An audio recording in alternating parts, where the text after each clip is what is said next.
Morning बच्चों, आज हम लोग नेक्स्ट चैप्टर नंबर 2 आपका पढ़ेंगे बहुपद पॉलिनोमियल्स। ठीक है, तो इसको पढ़ने के पहले हमें दो बेसिक चीज़ें पता होनी चाहिए। एक होता है चर राशि और एक होती है अचर राशि। चर राशि जिसको इंग्लिश में हम लोग वेरिएबल बोलते हैं और अचर राशि जिसको हम लोग इंग्लिश में कांस्टेंट बोलते हैं। तो चर क्या होता है, देखिए वो राशि जो क्या हो आपकी फिक्स हो उसको क्या बोलेंगे अचर, और जो फिक्स ना हो जिसकी वैल्यू बदलती रहे उसको क्या बोलेंगे चर राशि। तो चर राशि क्या होती है, वो राशि होती है जिसकी वैल्यू आपकी फिक्स नहीं होती है, वो अपने समीकरण के हिसाब से वैल्यू चेंज करता रहता है। जैसे किसी समीकरण में उपस्थित अज्ञात राशि, अज्ञात जिसको ज्ञात करना होता है उस राशि को क्या बोलते हैं, उस राशि को चर राशि बोलते हैं। ठीक है, तो बेसिक वैसे आप लोग इस तरीके से समझ सकते हैं, चर गांव में जानवर चरते हैं जो चर सकें, कहीं भी जा सकें, कहीं भी भाई जानवर चरने का मतलब है कहीं भी घूम घूम के चल रहे हैं, तो उनकी वैल्यू क्या, उनकी जो पोजीशन स्थिति है वो फिक्स नहीं है, वो एक जगह पे नहीं है, वो पूरे मैदान में घूम रहे हैं। तो जिनकी वैल्यू फिक्स नहीं है, जिनकी स्थिति फिक्स नहीं है, वो क्या हो गए हमारे चर राशि हो गए। अचर जो जानवर चर नहीं रहे हैं, एक ही जगह खड़े हैं, जिनकी वैल्यू क्या है फिक्स है, जिनकी पोजीशन स्थिति क्या है फिक्स है, उनको क्या बोलते हैं अचर राशि। तो इस तरीके से याद रखना। और अगर किसी समीकरण में चर और अचर राशि कैसे पहचानते हैं, अगर जो राशि अज्ञात होती है जिसको हमें निकालना होता है उसको हम लोग बोलते हैं चर राशि, और जो वैल्यू दी होती है उसको क्या बोलते हैं अचर राशि बोलते हैं। मैक्सिमम क्वेश्चन में हम लोग जो चर राशि होती है उसको x, y, z से लिखते हैं, और अचर राशि को a, b, c या 1, 2, 3, 4, 5 जो भी नंबर हैं, जितने भी नंबर हैं जिनकी वैल्यू फिक्स है वो सब क्या है आपके अचर राशि हैं। जैसे 3x + 4 = 5 लिखा हुआ है, इसमें x क्या है आपका चर है, अज्ञात है, इसको निकालना है, ये आपका चर हो गया। 3, 4, 5 क्या है, ये सब आपके अचर हैं क्योंकि इनकी वैल्यू क्या है फिक्स है। उसके बाद आते हैं बहुपद। बहुपद क्या होता है, तो px = a0 + a1x + a2x² + a3x³ + an(x⁴n)। a0, a1, a2, an क्या है, ये कोई भी वास्तविक संख्याएं हो सकती हैं, और an आपका यहाँ पे 0 नहीं होना चाहिए, an ≠ (0). अगर इसको हम लोग कहते हैं ये n घात का बहुपद है। अभी घात क्या होती है वो आगे बताते हैं। और n क्या है, एक ऋणोत्तर, मतलब इसका मतलब क्या होता है, एक होता है, देखो हम लोग पढ़े हैं पॉजिटिव पूर्णांक, एक पढ़े हैं निगेटिव पूर्णांक, मतलब एक हमने धनात्मक संख्या पढ़ी, एक ऋणात्मक संख्या पढ़ी, बीच में 0 पढ़ा। ठीक, हम लोग पढ़े थे धनात्मक पूर्णांक, ऋणात्मक पूर्णांक, तो बीच में आया 0। तो ऋणोत्तर संख्याएं क्या होती हैं, वो सारी की सारी संख्याएं जिसमें आपके जो निगेटिव संख्याएं हैं, ऋणात्मक संख्याएं सम्मिलित ना हो, मतलब वो जैसे 0, 1, 2, 3, 4, 5, 6 ये सब संख्याएं क्या हो जाएंगी आपकी ऋणोत्तर संख्याएं। मतलब हम अगर कहते हैं केवल धनात्मक संख्याएं, तो धनात्मक संख्याओं में क्या होता, धनात्मक संख्याओं में आपका 0 नहीं आता, लेकिन जैसे ऋणोत्तर संख्याएं कह दिए तो उसमें 0 भी आपका इंक्लूडेड है, नॉन नेगेटिव नंबर, जिसमें आपका 0 भी आ जाएगा। ठीक है, तो इस टाइप का कोई भी दिया हुआ हो फंक्शन, उसको हम लोग क्या बोलते हैं, पॉलिनोमियल या बहुपद बोलते हैं। और जो a0, a1, an क्या होते हैं, ये बहुपद के हमारे गुणांक होते हैं या गुणांक कहते हैं। अब बहुपद के पद क्या होते हैं, ये सारी चीजें बेसिक चीजें हैं, ये आनी ही चाहिए क्योंकि ये आएंगी तभी हम लोग क्वेश्चन कर पाएंगे। बहुपद के पद क्या होते हैं, जैसे यहाँ पे कोई बहुपद लिखा है, कोई भी पॉलिनोमियल लिखा हुआ है, तो उसमें प्लस माइनस के द्वारा जो टर्म अलग अलग लिखे होते हैं, जो पद अलग अलग लिखे होते हैं, उन्हीं को हम क्या कहते हैं, बहुपद के पद। वही लिखा है जब प्लस माइनस एक या अधिक बार आ जाते हैं तो बीजीय व्यंजक अनेक भागों में पृथक हो जाता है। इसके प्रत्येक भाग को क्या कहते हैं, एक पद कहते हैं। जैसे ये एक पॉलिनोमियल लिखा था x² - 2x + 5, तो x² एक पद है, 2x एक पद है और 5 एक पद। तो इस बहुपद में आपके 3 पद लिखे हुए थे, अभी आगे और बढ़ा दें तो और भी उतने पद होते चले जाएंगे।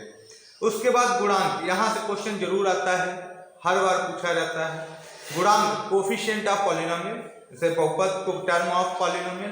कोफिशिएंट ऑफ पॉलिनोमियल क्या होता है, गुणांक क्या होता है, चर देखो, जो भी अपना आपकी पॉलिनोमियल एक लिखा था, एक बहुपद लिखा था, इसमें मैंने पद बताया। तो हर पद क्या है, दो तरीके के नंबरों से इंक्लूडेड है, दो चीजों से बना हुआ है। एक तो चर राशि है, एक अचर राशि है। इसमें देखो एक्स स्क्वायर एक चर राशि, इसके पहले एक लिखा है वो अचर राशि है। जैसे इस वाले पद में -2 एक अपना क्या है, अचर राशि है, और x क्या है, चर राशि है। तो प्रत्येक पद, बहुपद का प्रत्येक पद दो चीजों से मिलकर बना होता है, अचर और चर। तो जो चर राशि होती है उसके साथ जो भी अचर होता है, उस अचर को उस चर राशि का क्या बोलते हैं, गुणांक बोलते हैं। यदि किसी चर राशि में किसी अचर राशि के गुणा किया जाए तो अचर राशि, दी गई चर राशि का क्या होता है, गुणांक कहलाता है। तो कोई भी किसी भी बहुपद का हर पद दो चीजों से मिलकर बना होता है, अचर राशि और चर राशि। जो अचर राशि होता है उसे उस चर राशि का क्या कहते हैं, गुणांक कहते हैं। नेक्स्ट आ जाते हैं, जैसे एक एग्जांपल हमने लिया है ax square plus bx plus c। तो इसमें जो a है ये एक्स स्क्वायर का गुणांक है, एक्स स्क्वायर का गुणांक क्या हो जाएगा, a हो जाएगा। x का गुणांक क्या हो जाएगा, b हो जाएगा। उसके बाद आते हैं बहुपद की घात, डिग्री ऑफ पॉलिनोमियल्स।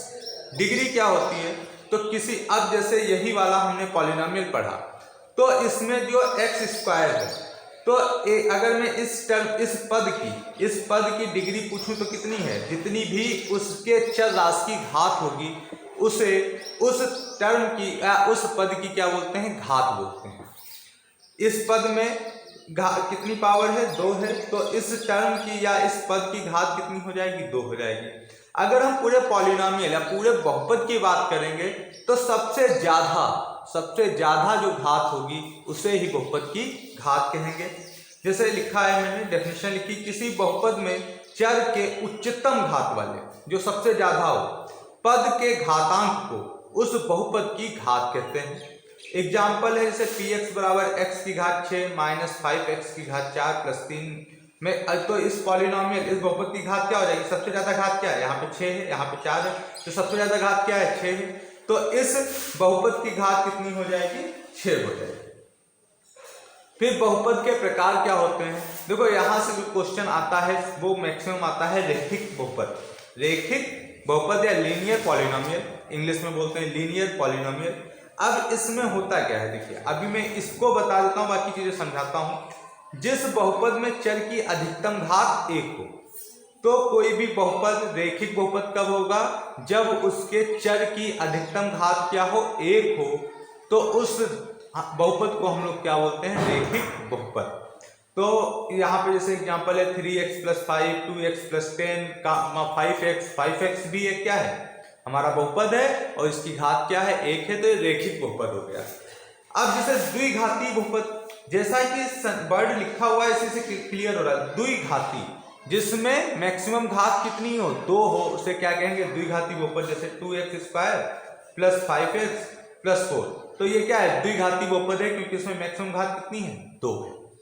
इसी टाइप से त्रिघाती मतलब जिसमें मैक्सिमम घात 3 हो, मान लो कि एग्जांपल 3x की घात 3 प्लस 5, तो ये क्या है, त्रिघाती बहुपद है। मैक्सिमम घात वाला जो टर्म है वो हमारा क्या है, मैक्सिमम घात क्या होनी चाहिए, 3 होनी चाहिए।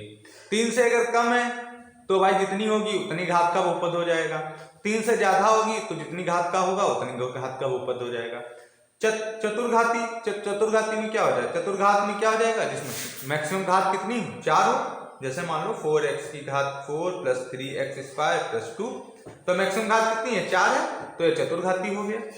इसके बाद n घाती बहुपद, जिसमें मैक्सिमम घात क्या हो, n हो। मान लो मैं एक बहुत अच्छा सा, वैसे जब हमने बहुपद पढ़ा था देखो यहाँ पे n घाती बहुपद ही हमने लिखा हुआ है, लेकिन यहाँ पे हम एक एग्जांपल और लिख देते हैं। मान लो यहाँ पे लिख दिया x की घात n प्लस 4, ये क्या है, n घाती बहुपद है, क्योंकि मैक्सिमम घात कितनी है, n है।